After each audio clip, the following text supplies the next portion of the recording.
right, ladies and gentlemen, episode 2 of this whole secularism talk that we're having. Welcome to another episode of Reactionary Opinions. Good to have you here again this evening.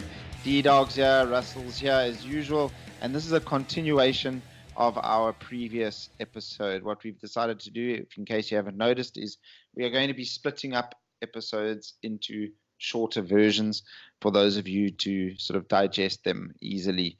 Thanks for listening, guys. Dylan, are we just going to jump right into this? Off you go, buddy. Sure, man. So basically, yeah, as you were saying, last episode we were talking about kind of the correlation between secular societies and demographics, and how it's the most secular societies that tend to have the lowest birth rates, whether it's in the Americas.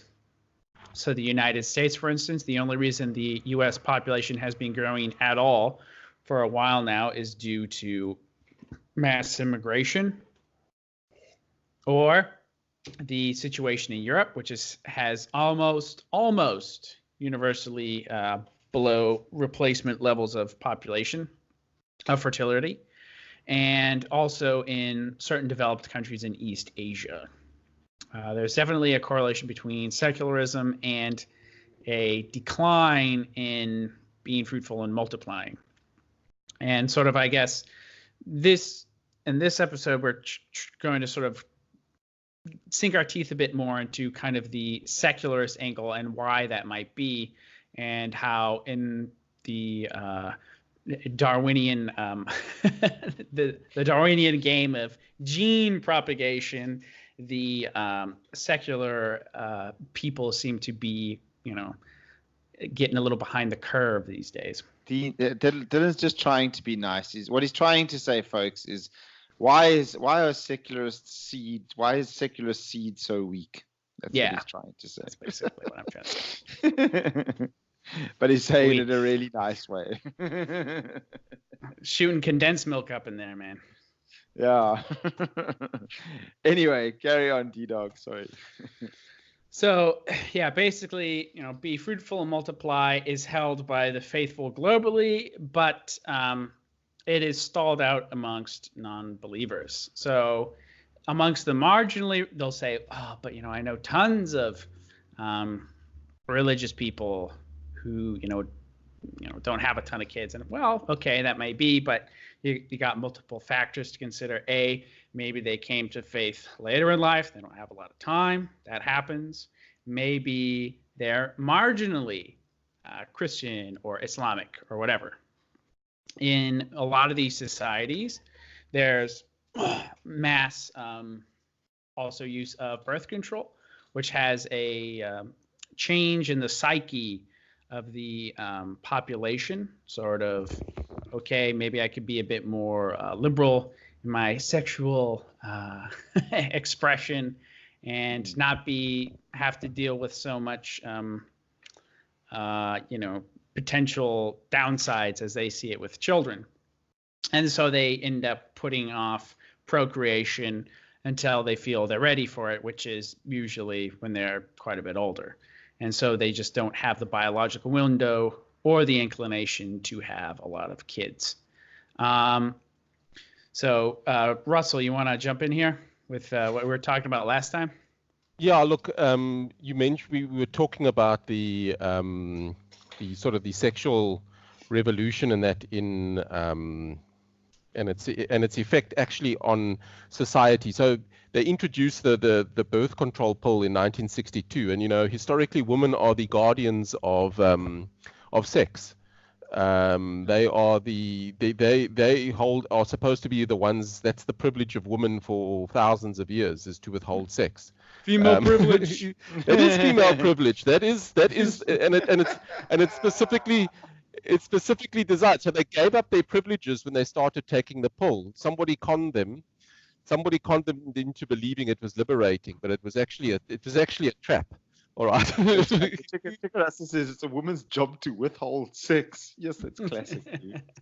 But you're right. You're right. Very feminist of you, Russell. I've got to say, if the basically, if the world is going to change for the better, it starts and finishes with women. Okay, they just need to choose their men better, then the world will change. Yeah, Words. no, he's bang on there, huh? He's bang To a on. large extent, I would those largely are agree with a few sentences that wouldn't be said at a slut walk. that. Yeah. But anyway, so the whole idea that you could cast off. Now what happens is, okay, now we've pulled the lid off female sexuality, because we now, women don't need to make good decisions. They don't need to basically find a father for their children. Before the pull came along, if they would have been worried about who they had sex with. Just now, will this guy actually be able to care for my offspring that we're going to procreate here? So now with the pull coming along, wait, I'm free. All right. So this also, I think in latter years, maybe not immediately, but 20, 30, 40 years down the line, this also impacts marriage rates. Coupled with later on, it all started there with the raw sexuality of things. It went on to in the late 70s and early 80s with women entering the workforce, which is also another con. And eventually, what happens, it leads to low marriage rates and low birth rates consequentially. And rampant abortion as well. Yeah, that also happens, but we haven't even brought that into the picture yet.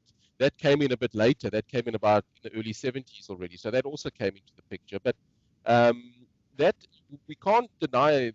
Well, look, I'm just kind of throwing it out there how it was just a thought that came on when Dylan mentioned that we reached peak atheism and that sort of thing in 1970. I just got thinking about the sexual revolution and this whole pull story that I thought up. But I just think that had a significant impact in undermining the whole basis, the restraint of people.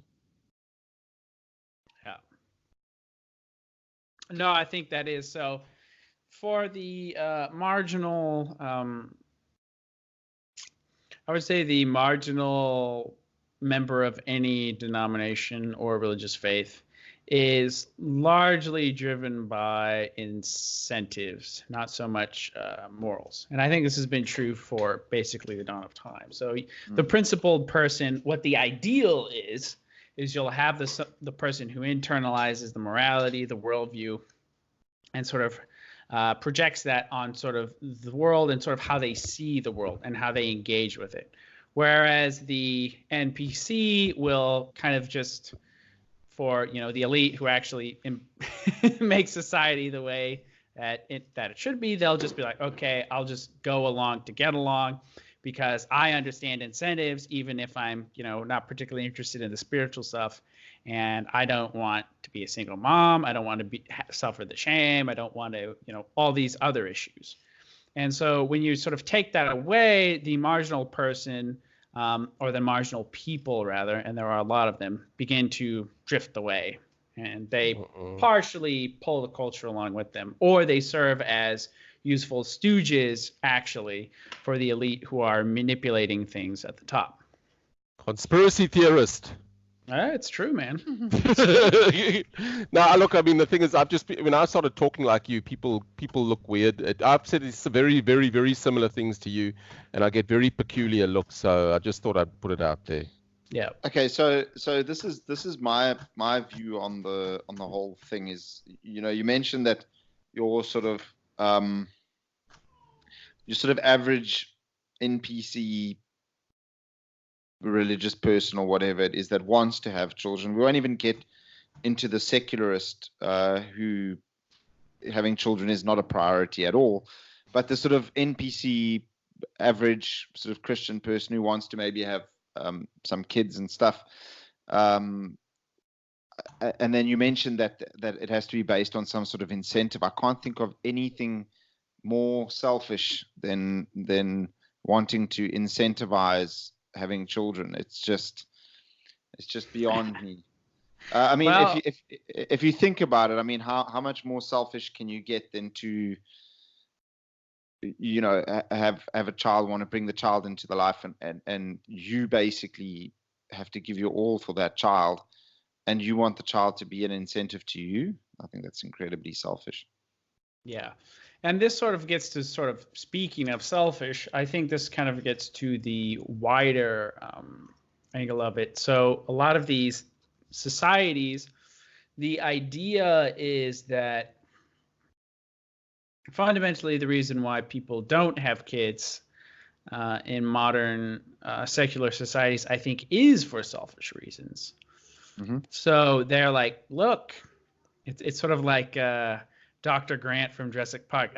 Kids, they're messy, they're expensive, they smell, So that sort of stuff. They're like, I have a comfortable life right now. I like my routine. I don't want that interrupted with kids. And so that's, I think fundamentally, that's where a lot of people's mindsets are.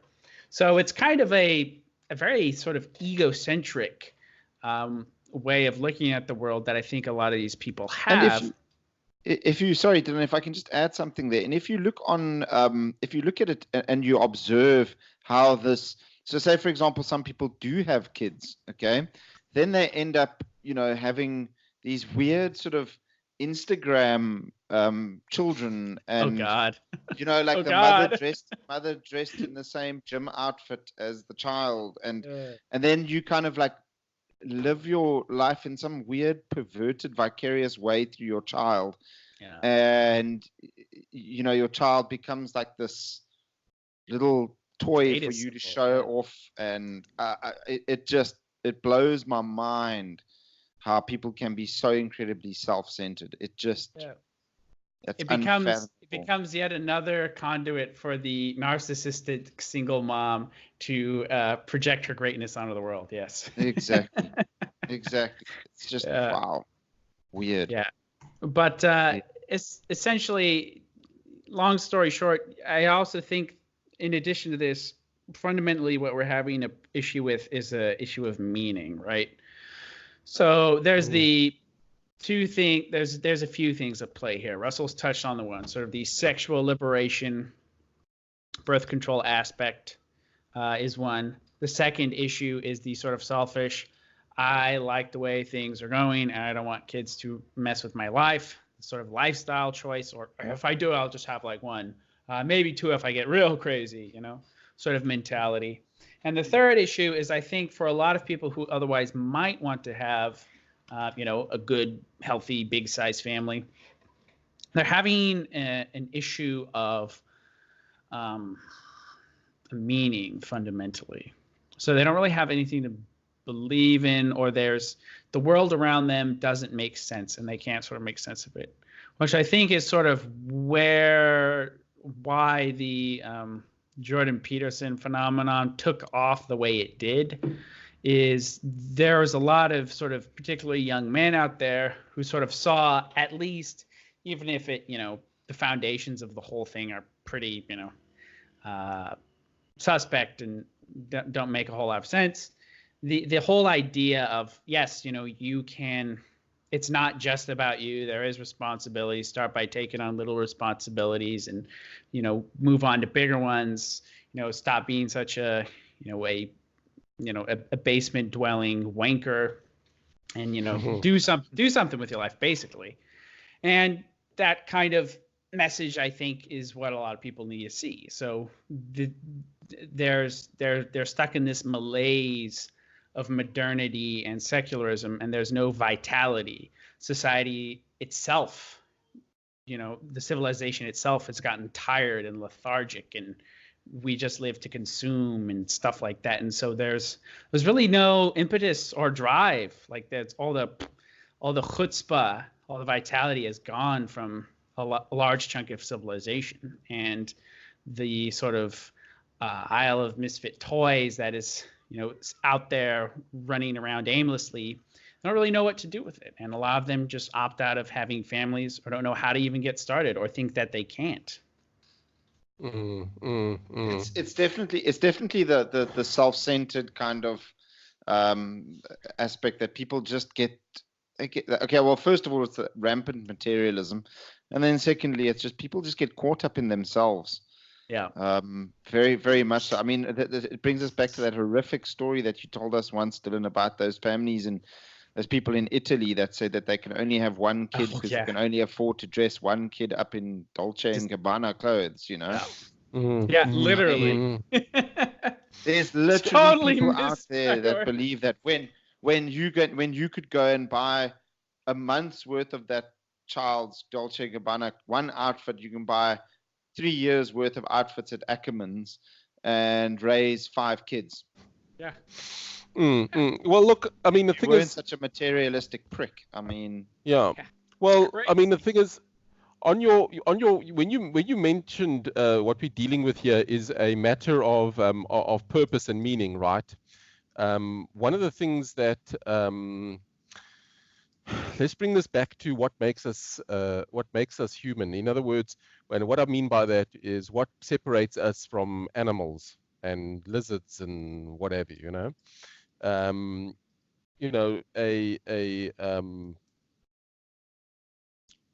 animal will just constantly just seek pleasure. It'll just go for a dopamine rush.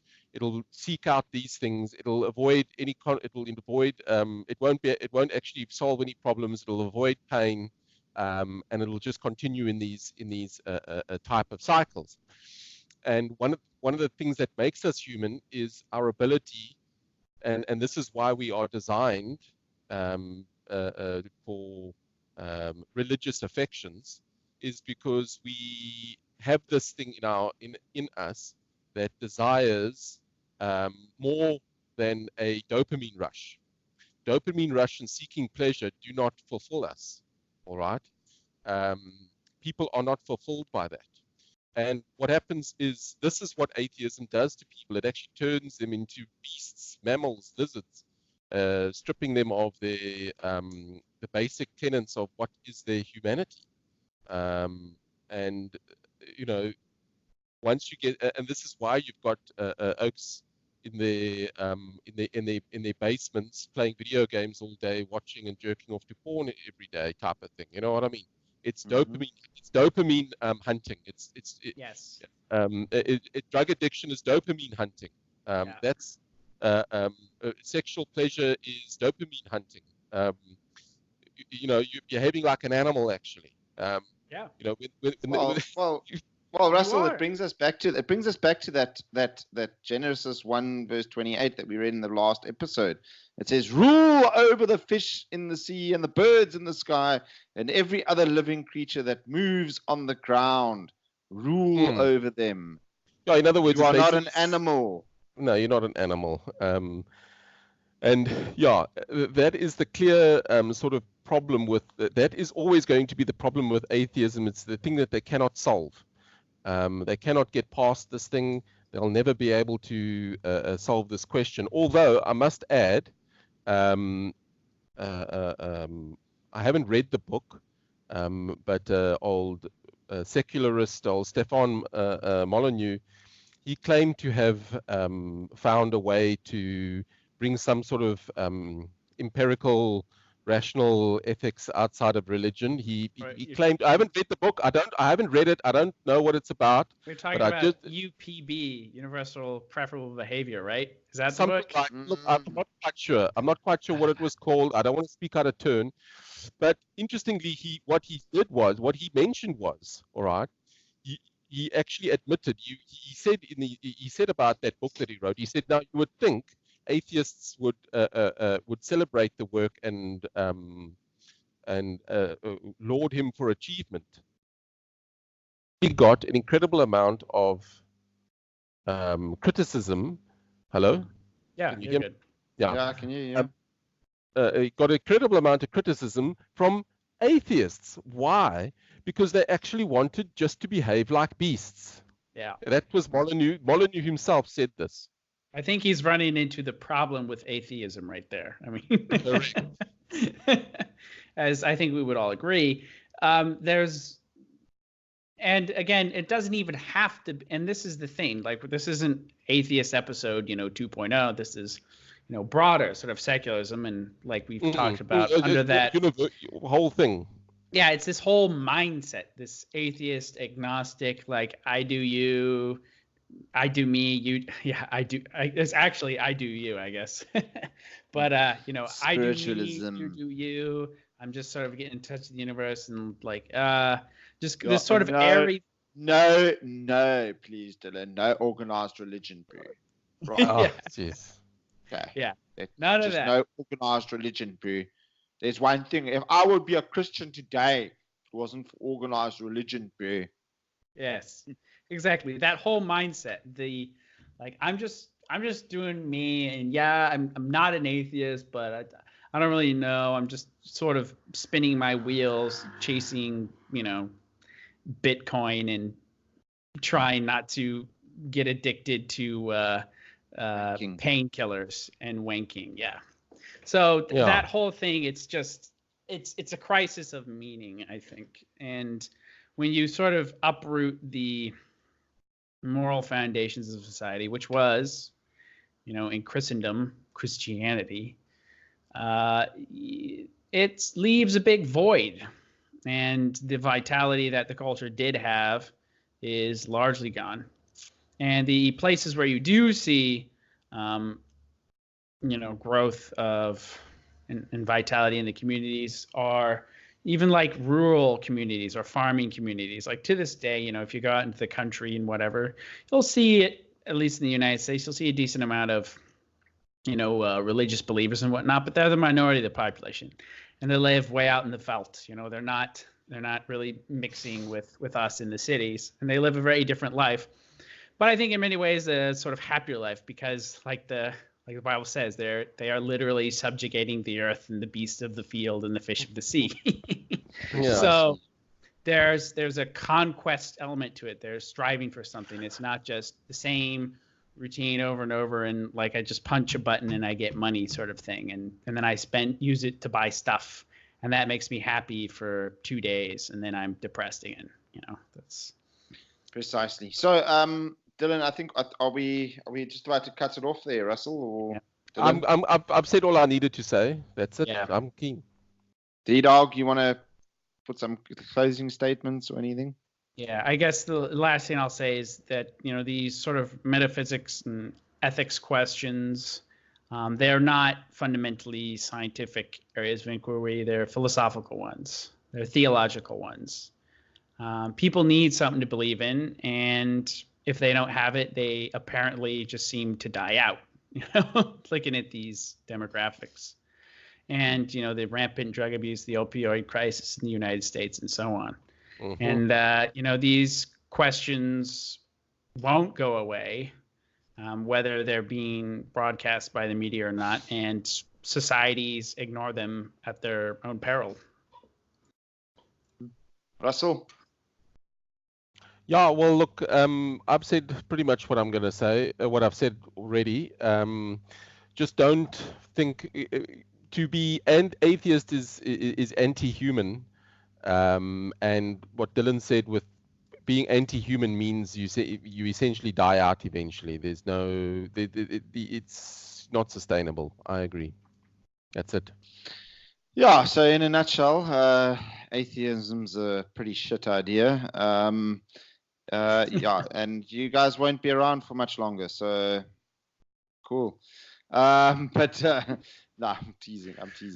But in a nutshell, what I'd like to end up on is, guys, go out there, find a wife, give your life to Jesus, become a Christian. Get married young if you can. Get married young, like Dylan. I was unfortunately a degenerate for my 20s, and I don't regret it. I just, if I could change something, I would, but whatever. It's done and it's done. So I've come to my senses. Thank the Lord. Thanks to God's graces, I've come to my senses finally. Go out there, find a wife, give your life to Jesus, repent for your sins, get baptized, become a Christian, have a family, have children, and it'll change your life. You will become a better person. Thank you so much for listening, guys. Stay reactionary out there, as always. Remember to like, subscribe, go and check out Dylan's dank Twitter, as always. And stay reactionary out there, because God wills it. God wills it.